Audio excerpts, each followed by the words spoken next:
Bonsoir à tous, mesdames et messieurs, bienvenue à la grande édition de l'information sur Equinox Télévision. Au menu de ce 20h, acharnement du ministre de l'administration territoriale contre Equinox Télévision. Le président du mouvement pour la renaissance du Cameroun exige la suspension des enquêtes ordonnées par Paul Atangandi contre son militant Angelbert Lebon-Dachua et le journaliste Serge-Alain Autou. La synthèse de ce communiqué à suivre dans ce journal. Expansion de la grande criminalité dans le Mungo, la justice populaire désormais utilisée comme moyen de lutte contre les bandits de grand chemin. Même interdite par la loi, les populations de Bekoko et d'Ibombari n'hésitent plus à lyncher un citoyen pris en flagrant délit de vol, d'agression ou de meurtre.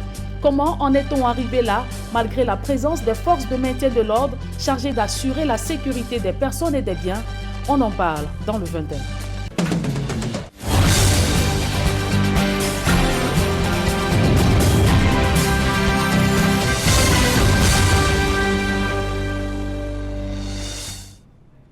Une fois de plus, bonsoir à tous, mesdames et messieurs. Merci de nous recevoir chez vous.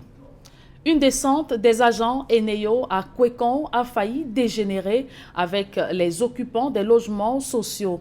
Très en colère, ils dénoncent les coupures d'énergie électrique dans ce quartier de la ville de Bafoussam.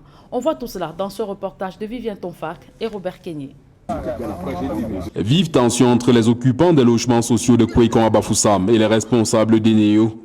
Les premiers n'acceptent pas d'être privés d'électricité dans un cafouillage total. Et depuis 20 jours, ce qui nous énerve, c'est parce qu'il y a du flou dans cette affaire de transit entre Eneo et la SIC.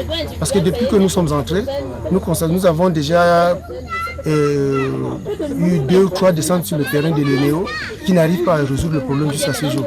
Et tout à l'heure, ils viennent nous poser un seul compteur prépayé pour une quarantaine de locataires. Un compteur prépayé pour une quarantaine de familles, cela a suscité colère et indignation. Comment ça va se passer, la consommation? Point d'interrogation. Alors que nous avons nos demandes d'abonnement à Eneo depuis le 24 octobre. Et Eneo ne répond même pas officiellement aux abonnés.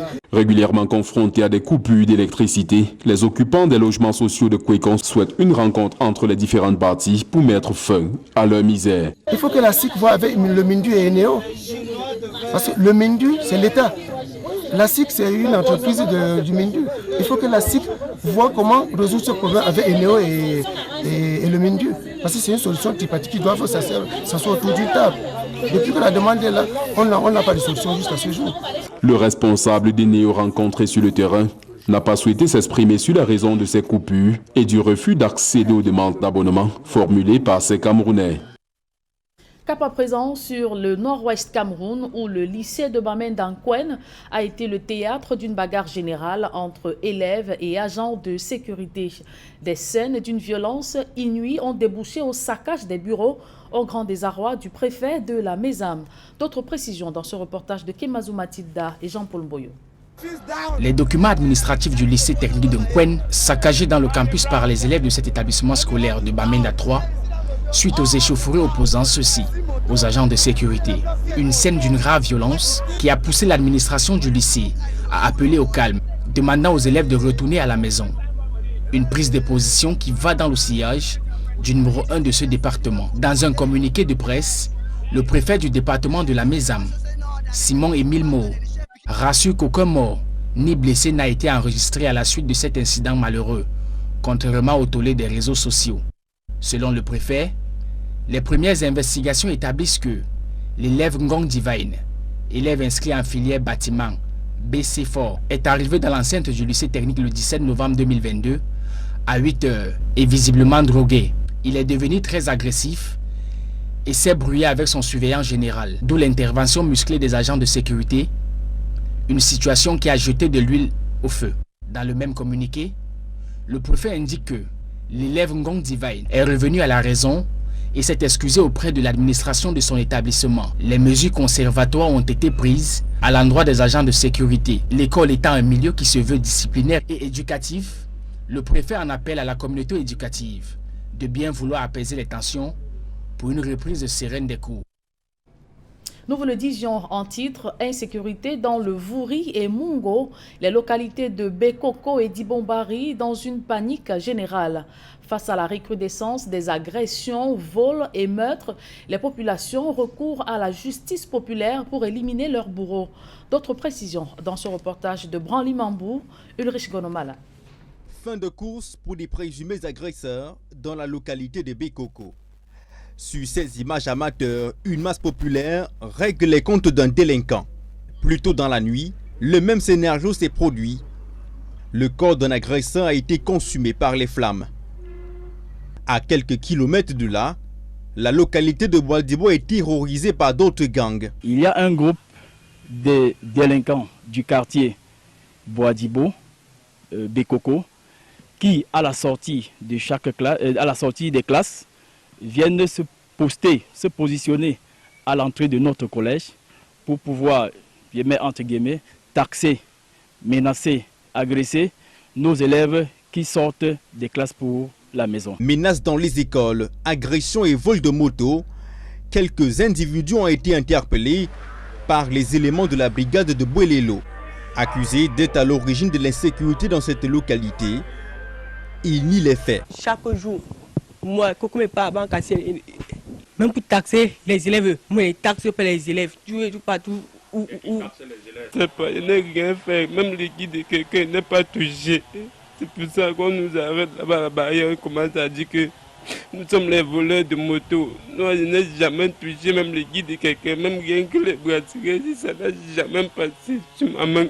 Les populations de ces localités frontalières entre le 4e arrondissement de Douala et la ville de Dibombari vivent dans une insécurité grandissante.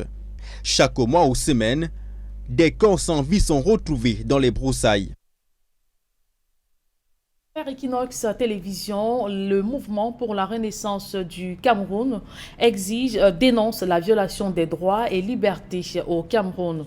Dans une sortie datée d'hier, le professeur Maurice Kamto demande l'arrêt des enquêtes prescrites par le ministre de l'administration territoriale contre son militant Engelbert Lebon-Datuar et le journaliste Serge Alain Outoufre. L'économie de ce communiqué, c'est avec Kevin Thiogo. La presse en a fait lâche écho. Et la classe politique n'a pas attendu plus longtemps pour se saisir de ce qui est désormais qualifié la nouvelle affaire Equinox Télévision. Incongruité indigeste en République, c'est en ces termes que Jean-Robert Wafo, cadre du Social-Démocratique Front SDF, qualifie les sorties du ministre de l'administration territoriale Paul Atanganji, instruisant le Conseil national de la communication, ainsi que les autorités administratives de la région du littoral, de procéder à des enquêtes administratives et de prendre des sanctions contre certains professionnels d'Equinox Télévision. Ceci, suite à des propos injurieux et diffamatoires à l'endroit du chef de l'État, selon le ministre de l'administration territoriale, tenu sur le plateau du programme Equinox Soir, en date du 3 novembre 2022, au cours d'une émission axée sur les 40 ans du renouveau. Quand on veut être excessif, et les propos ne sont pas de moi, je vais les répéter en les mettant entre les guillemets. Et ça n'engage pas votre plateau, M. Serge Alain Outoufre. Je dis, c'est pas de moi, je vais les mettre entre guillemets. Que M. Biya est l'une des malchances que le Cameroun ait connues. Le mouvement pour la renaissance du Cameroun, le parti au sein duquel milite Charles Lebon-Datuar, le panéliste en question, dans une déclaration rendue publique ce 17 novembre, donne sa position vis-à-vis de cette déferlante. Les instructions du ministre de l'administration territoriale laissent transparaître, selon le MRSC, de menaces graves aux droits et libertés au Cameroun. Pour le parti du professeur Maurice Kamto, le pouvoir en place ramène le pays aux heures les plus sombres de son histoire par la négation des droits, tant individuels que collectifs, civils et politiques. Une presse bâillonnée, la liberté d'expression, d'opinion et même de pensée tuée à petit feu. Pourtant, contenu dans les instruments juridiques internationaux ratifiés par le Cameroun, regrette le parti. La charge contre Equinox Télévision, une curiosité, tant sont nombreuses les déclarations qui appréciées à la même aune sont sans comparaison avec celles reprises par Datuar Charles, peut-on lire dans la déclaration. L'affaire, dira-t-on, est donc pendante, les autorités méditant encore sûrement sur les correspondances du patron de l'administration territoriale et de ce qui reste de la liberté de presse et autres droits connexes au Cameroun en 2022. La localité de Messamena, presque dépouillée de tout son couvert forestier. La société civile tire la sonnette d'alarme sur une coupe illégale de bois aux conséquences énormes pour le département du Oignon. Premier accusé sur cette exploitation abusive des fonctionnaires véreux, Emmanuel Diop et Marcelin Ganson.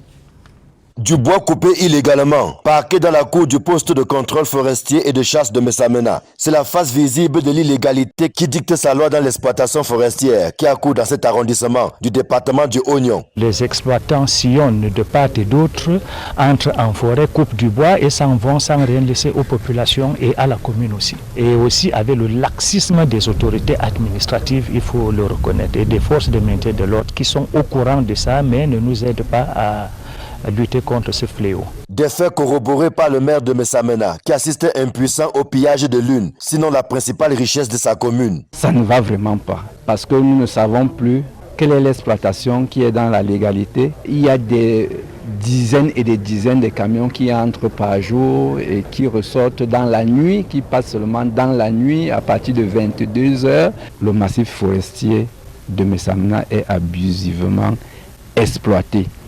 Et le mal est profond.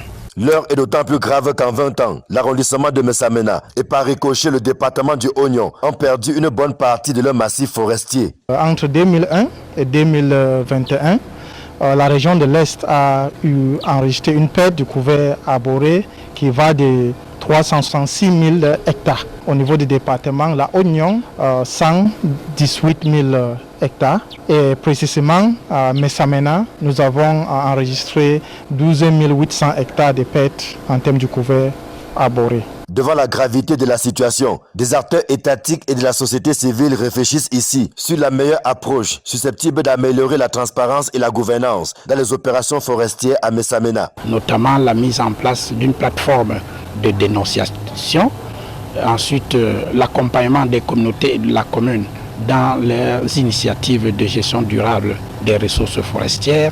Il y a eu aussi la mise en place des barrières économiques. On a voulu former un bloc pour pouvoir essayer de bousculer tout agent administratif qui continue à se mixer dans l'exploitation forestière illégale. Si l'observation indépendante menée par la société civile et les communautés riveraines ont permis jusqu'ici de glaner quelques résultats, il y a que les exploitants illégaux ne baissent pas la garde. Messamena se voit vidé de son bois pendant que les populations croupissent dans la misère, sous le regard complice de certains cadres véreux de l'administration. Dans la minute économie de ce journal, fin des travaux du PREF-CEMAC à Brazzaville, au Congo. La réunion du comité de pilotage s'est achevée sur des projections en relation avec le deuxième programme des projets intégrateurs dans la sous-région. Achille Kamga. On en sait davantage sur le deuxième programme des projets intégrateurs prioritaires à mettre en œuvre en zone CEMAC. Ils ont été évoqués au cours des travaux de la réunion spéciale du comité technique de suivi de la mise en œuvre des 10 projets tenus à Brazzaville, au Congo. Un groupe de travail a été mis en place.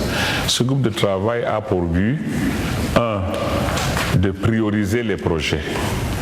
2, de s'assurer de la maturité des projets, de s'assurer de la qualité des documents présentés, des documents techniques présentés à l'appui de ces projets. L'avant-projet détaillé, mais avant cela, au moins l'avant-projet sommaire et ne fût-ce qu'une une pré-étude de faisabilité technique.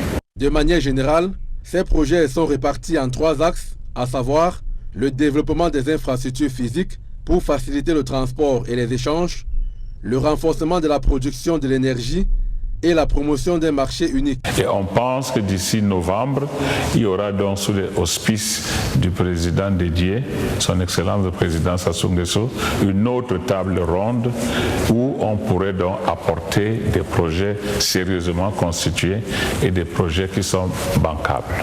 La réunion de Brazzaville a aussi permis de faire le point sur le premier programme des projets intégrateurs en Afrique centrale.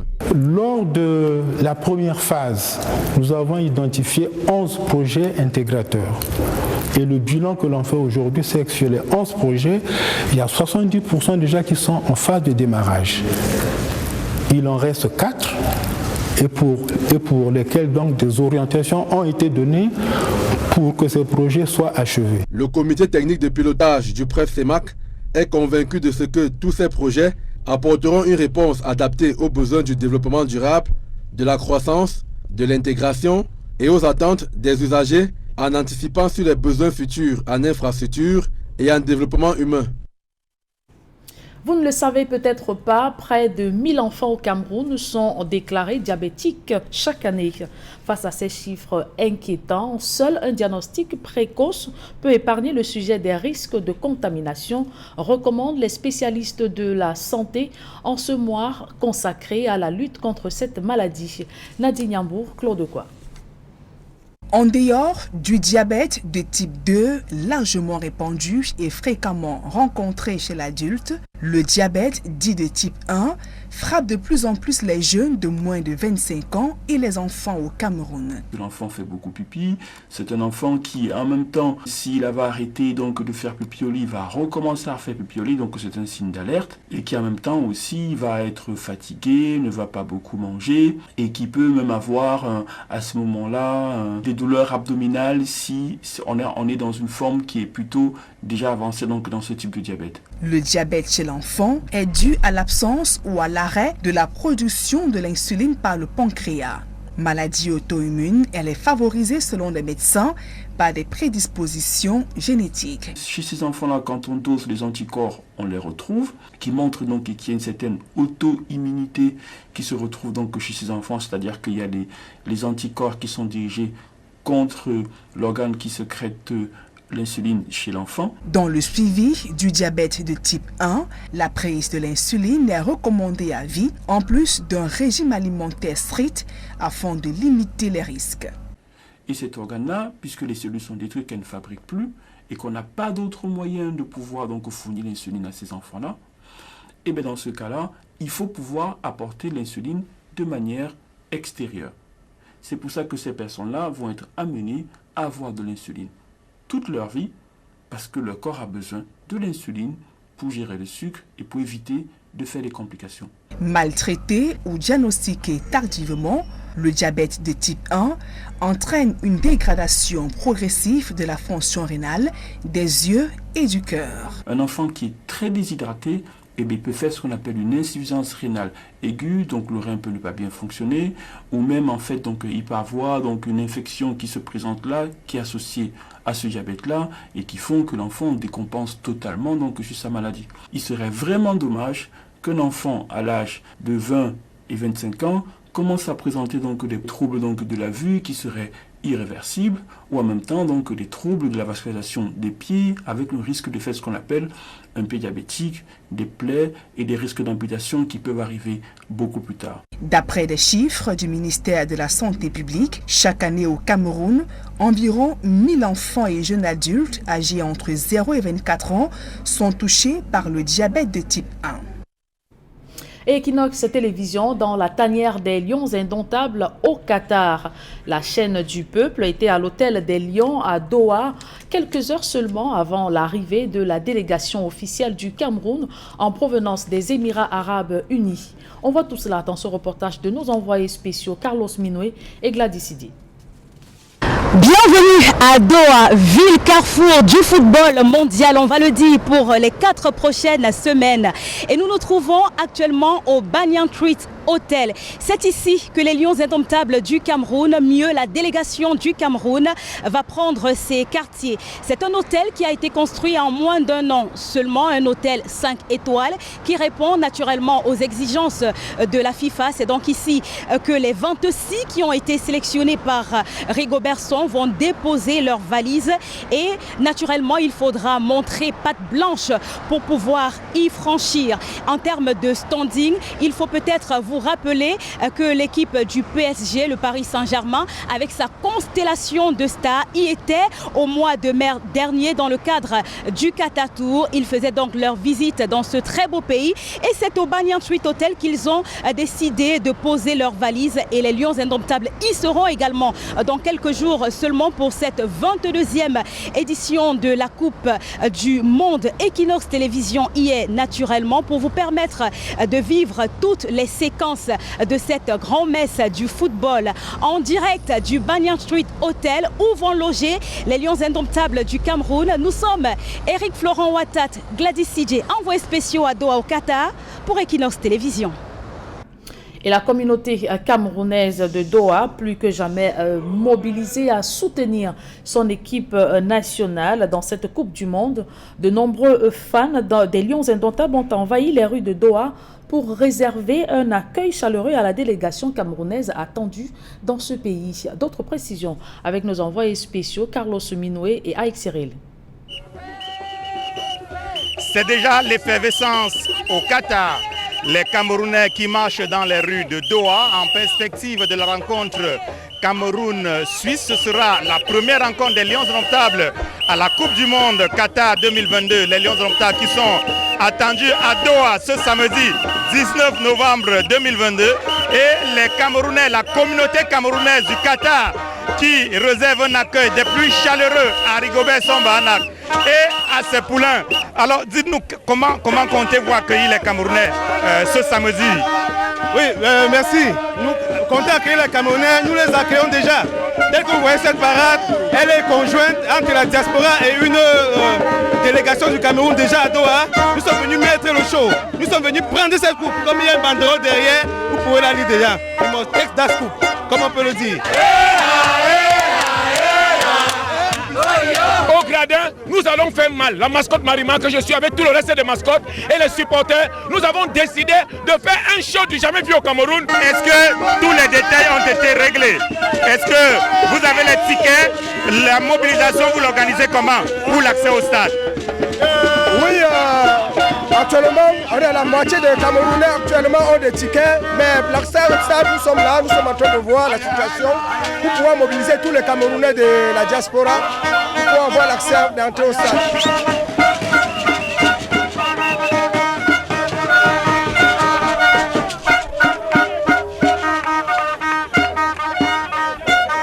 La communauté camerounaise qui se mobilise, qui promet de soutenir jusqu'au bout les Lions Indomptables au cours de cette compétition, la Coupe du Monde Qatar 2022. Carlos Minoué, Aïk Cyril, Equinox Télévision.